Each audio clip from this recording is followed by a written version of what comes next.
pipiin talagang hindi mawawala ang bawang at ang mga pinagbalatan nito tinatapon lang.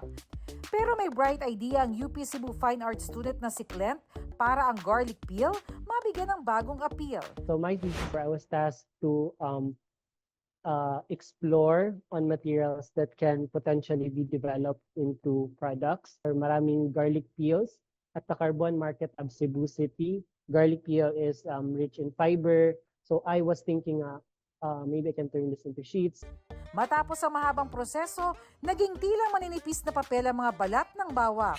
Nakalaunay, ginamit niya para gumawa ng table lamp, mesa, pati tiles. Pero dahil tila balat sibuyas din ang balat ng bawang sa pagkamarupok, diniskartehan niya kung paano ito patibayin.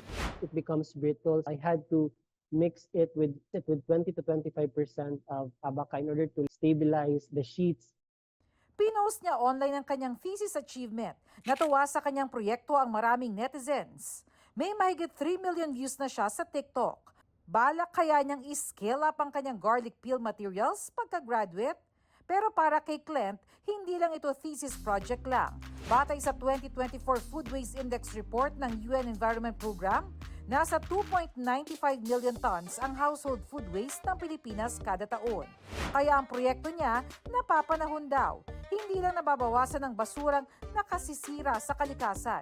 Ang paggawa rin ng home decor sa balat ng bawang, maaari ring magbigay ng kabuhayan at pagkakakitaan. I'm really interested sa pag-explore ng other materials like agricultural waste. It's significant because aside from reducing the waste, it can provide opportunities to be monetized or like provide jobs. Anong love language ng mga tatay ninyo? Para sa mga nakilala naming tatay ngayong Father's Day, ipinadarama nila ang pagmamahal sa sakripisyong ginagawa ng tahimik at walang kapaguran. Ang 59 years old nga na si Tatay Esperidion, araw-araw nangangalakal para itaguyod ang mga anak. Sa gabi, gumagawa naman ng basahan para sa mga apo. Basta kahit lang ako para sa kanila, para sa apo ko.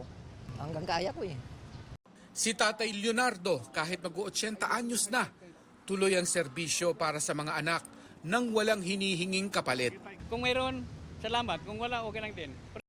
Si Tatay Abel naman na security guard sa Caloocan, ang love language, quality time. Sinusulit ang bakasyon kasama ang nag-iisang anak na si Shalani bago ito umuwi sa Cagayan. Minsan nga po pag nauwi siya yung ano na siya, naiiyak talaga ako.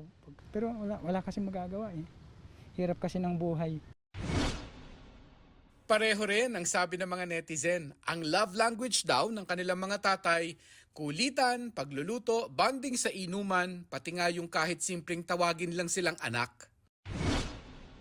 Ang mga bida nating tatay, kadalasan hindi natin napapansin ang mga paghihirap dahil hindi naman sila dumadaing.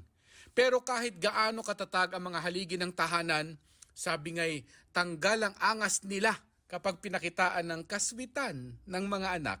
Kaya sa mga tatay, daddy, papa o airpat, Happy Father's Day! Eto si Bonifacio Luna III, ang kanyang tatay, junior ng kanyang lolo Bonifacio. At ang kanyang anak na si 4D, ika-4 na henerasyon na ng kanilang pangalan. Hango raw ang kanilang pangalan sa ating mga bayani. Pero hindi lang sila sa itsura at pangalan nagkakaparehas. Pinagbubuklo din sila ng musika.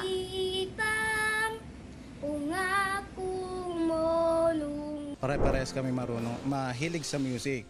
Lalo na yung father ko na lahat ng genre ng music alam niya. Si Joneto Homores Sr. naman, nakahabol pa raw na magkaroon ng junior. Tatlo na sunod na babae, pang-apat yun, nagkaroon ako ng lalaki. Ang magamang Cesar at Lemel naman, hindi man magkapangalan, parehas naman ang piniling karera bilang engineer. Proud ako noon na na-impluwensyahan ko siya dun sa sa ganong direksyon. Pareho rin sila ng interes sa pagmumotor. We're mimicking our parents eh. Pa-thank you dun sa impluwensya mo as an engineer kasi I'm happy what I'm working right now. Ito yung gusto ko. Daddy, Papa, Tatay, ano man ang tawag sa ating mga ama, marapat na bigyan sila ng pagpapahalaga para sa kanilang hirap at sakripisyo sa pamilya.